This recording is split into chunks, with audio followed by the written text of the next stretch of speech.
Knife வந்து original. அதனால sir நானே பண்ணுறேன் சார். அப்படி பார்த்தாரு, இப்படி குத்துவேன், அப்படி பிடிப்பார்.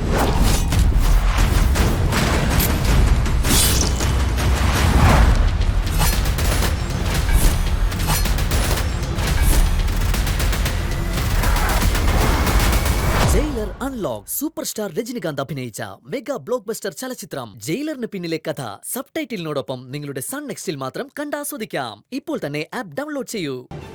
എനിക്ക് പ്രാണവേദന, അപ്പൊ പൂച്ചയ്ക്ക് വിളയാട്ടം. അങ്ങനെ പറയുന്നത് പോലെ ഇപ്പൊ നിന്റെ കാര്യവും. അതെ, ഞാൻ കാര്യമായിട്ട് ചോദിക്കുക. ഭജന ഇരിക്കാന്ന് പറഞ്ഞ് ഞാൻ അമ്മയും കൊണ്ടങ്ങ് പോയാലോ? ഭജനത്തിന് ഒരു പരിധിയൊക്കെ ഇല്ലേ മാധുരി ചേച്ചി?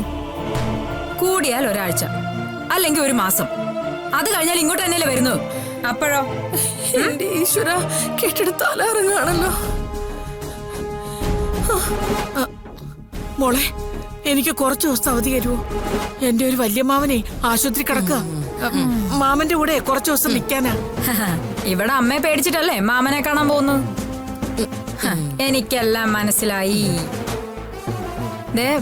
വേറൊരാള് മാമനെ കാണാൻ വേണ്ടി നിൽക്കുക. അമ്മ ഇങ്ങോട്ട് കൊണ്ടുവരണ്ടായിരുന്നു മോളെ. അവിടെ തന്നെ നിക്കട്ടെ എന്ന് കരുതിയാ മതിയായിരുന്നു. ഞാനിവിടെ ഇല്ല. എന്റെ ശബ്ദം തന്നെയല്ലേ കേട്ടത്? എന്താ അമ്മേ? കുടിക്കാൻ കുറച്ച് ചൂടുവെള്ളം എടുക്ക്. ആ ശരിയമ്മേ. എന്ത് വെള്ളം വേണേലും കൊടുക്കായിരുന്നു. ഈ ആവത്തൊന്ന് തരണം ചെയ്ത് കിട്ടിയാ മതിയായിരുന്നു. അല്ല മധു, ഞാൻ വെറുതെ ചോദിക്കാണേ, ഒരു സാങ്കല്പിക ചോദ്യം. അമ്മ അഞ്ജനെ അപകടപ്പെടുത്തിയെന്ന് തന്നെ ഇരിക്കട്ടെ, അടുത്തത് എന്തായിരിക്കും നടക്കുന്നത്? പോലീസ് വന്ന എല്ലാത്തിനും തൂക്കിയെടുത്തോണ്ടങ്ങ് പോവും.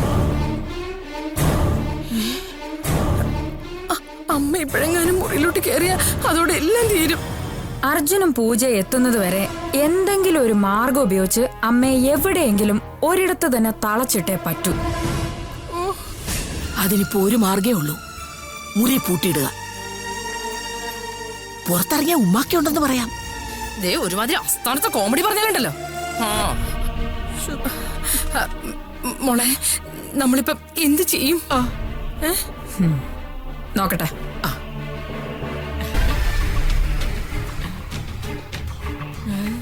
പറയങ്ങോട്ട്, വേഗം പറ. പറ പറ. സത്യമായിട്ട് എനിക്കറിയില്ല ചേച്ചി.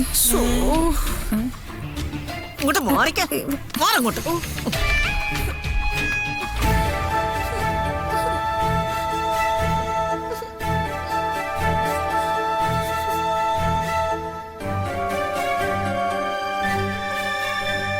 പൂജ,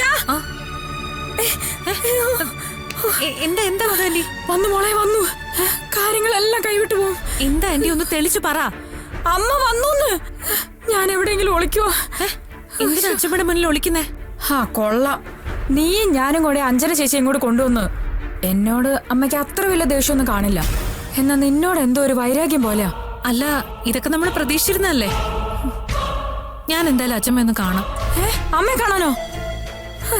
അമ്മ കാണാതിരിക്കാൻ വേണ്ടി മനുഷ്യനോട് പെടാപ്പാട് വിടുവോ? അപ്പൊ അമ്മയെ ചെന്ന് കാണാനോ? മാധുരി ചേച്ചിയും കനയേച്ചിയും ഞാനും ഒക്കെ കിട്ടുന്നിടത്തൊക്കെ ഒളിക്കുവാ. ആനന്ദേട്ടൻ അമ്മയെ സമാധാനിപ്പിച്ച് മുറി കൊണ്ടുപോയി. അതെന്തിനാ ആന്റി അങ്ങനെ ഒളിക്കുക അഭിനയിക്കുകയൊക്കെ ചെയ്യുന്നേ? നമുക്ക് അഞ്ജനാമ്മയെ അവിടെ നിന്ന് കൊണ്ടുവരാമെങ്കിൽ ധൈര്യമായിട്ട് സത്യം പറയുകയും ചെയ്യാം. മോളെ, സത്യം പറയണം. പറഞ്ഞില്ലെങ്കിലും എന്തായാലും സത്യം അറിയുക തന്നെ ചെയ്യും. അതുകൊണ്ട് പറയണം. പക്ഷെ തഞ്ചവും തരവും ഒക്കെ നോക്കിയ സത്യം പറയാവൂ. സത്യത്തിന് അങ്ങനെ ഒരു ദോഷം കൂടിയുണ്ട്. എപ്പോഴും കയറി അങ്ങ് പറയാൻ പറ്റില്ല. അമ്മയൊന്ന് തണുക്കട്ടെ, എന്നിട്ട് നമുക്ക് കാണാം. തണുത്തിട്ട് കാണാന്ന് വെച്ചാൽ നടക്കില്ല ആന്റി. കണ്ടാലേ അച്ഛമ്മ തണുക്കൂ. എന്നോട് പലതും ചോദിക്കാൻ കാണും. അച്ഛമ്മ ചോദിക്കട്ടെ. ശരി, അമ്മ ചോദിച്ചാ നീ എന്തായിരിക്കും പറയാ? അഞ്ജന ചേച്ചി ഇവിടെ ഉണ്ടെന്ന് പറയോ? അത് പറഞ്ഞല്ലേ പറ്റൂ ആന്റി. പറയരുത്, കൊന്നാലും പറയരുത്. അല്ല, മോളെ കൊണ്ട് എന്തായാലും അത് പറയാതിരിക്കാൻ പറ്റില്ല. അത് വലിയ പ്രശ്നവും, മൊത്തം പ്രശ്നവും, അത് കൂടുതൽ പ്രശ്നവും. മധു ആന്റി, ഞാൻ അച്ഛമ്മയെ കണ്ട ഇതിനെല്ലാത്തിനും ഒരു പരിഹാരമാവും. അയ്യോ ഇല്ല മോളെ, മറിച്ച് മോൾക്കും വട്ടാവും. അതാണ് ഈ വീട്ടിലെ അന്തരീക്ഷം. മോളൊരു കാര്യം ചെയ്, തൽക്കാലം ഇവിടെ നിൽക്ക്. എന്നാലേ ഞാനൊരു കാര്യം ചെയ്യാം. അരുണിമ ചേച്ചി വിളിച്ച കാര്യം പറയാം. പക്ഷെ അരുണിമ ചേച്ചി വിളിച്ചാലും പ്രശ്നമാവുമല്ലോ. എനിക്ക് ആകെ ടെൻഷൻ ആവുന്നല്ലോ. ആന്റി ടെൻഷൻ അടിക്കല്ലേ മോളെ, ഞാൻ പോകുന്നേ.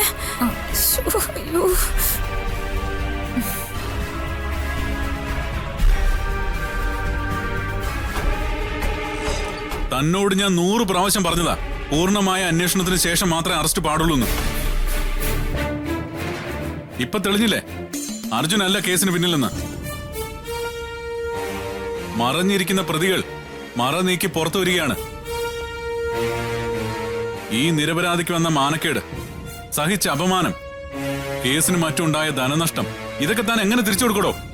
സമൂഹത്തിന്റെ മുമ്പിൽ നഷ്ടപ്പെട്ട പ്രതിച്ഛായ എങ്ങനെ വീണ്ടെടുക്കോളൂ? സ്വാതി പീഡിപ്പിക്കപ്പെട്ടെന്ന് ഡോക്ടർ സർട്ടിഫിക്കറ്റ് തന്നു. അർജുനാണ് പീഡിപ്പിച്ചതെന്നും സ്വാതി പരാതി തന്നു.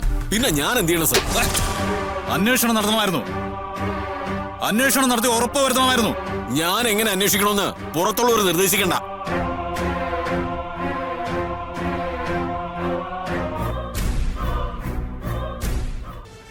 ഒരു മിനിറ്റ്.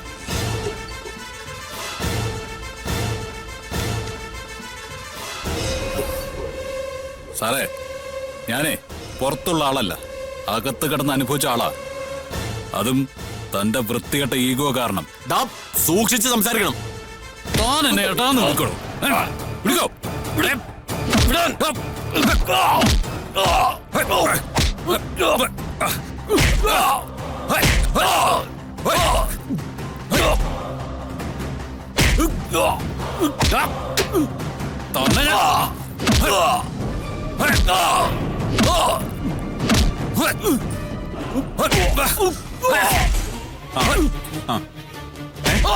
മനസ്സിലായില്ല?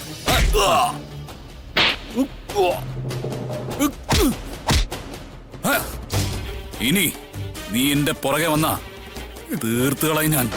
വിടോ. ശരി.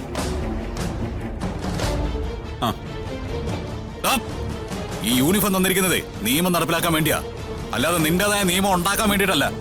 കേട്ടോ, നിരപരാധികളെ രക്ഷിക്കാൻ കൂടി വേണ്ടിയിട്ടുള്ളതാടാ ഈ കാക്കി. പൂജയെ നീ കഷ്ടപ്പെടുത്തിയില്ല. ഇനി ഇത് അതിനുള്ളതാ. ശരി ശരി സാറേ, ശരി. ഓക്കെ സാറേ, ഇവൻ എന്റെ ദേഹത്ത് കൈവച്ചു. എന്നെ ഇവൻ തല്ലി. ഞാൻ പോയി അജിക്ക് പരാതി കൊടുക്കാൻ പോവാ. എന്നെ ഇവൻ തല്ലിയെന്ന് സാറ് സാക്ഷിയാ. ആരെ തല്ലിയെന്ന്? അർജുൻ തന്നെ തല്ലിയോ? ഞാൻ കണ്ടില്ലല്ലോ സർ. എടോ, സത്യമായിട്ട് ഞാൻ കണ്ടില്ല. നമുക്ക് ഡൗട്ട് തീർക്കാം. അർജുനെ, താൻ സിയെ തല്ലിയോ? ഞാൻ തല്ലിയിട്ടൊന്നുമില്ല സർ. കണ്ടോ, അയാള് പറയുന്നു തല്ലിയിട്ടില്ല എന്ന്. എനിക്ക് മനസ്സിലായി സാറേ, ഇത് നിങ്ങൾ രണ്ടുപേരും കൂടെ ചേർന്നുള്ള കളിയാ. ശരി സാറേ. Arjun, cool down.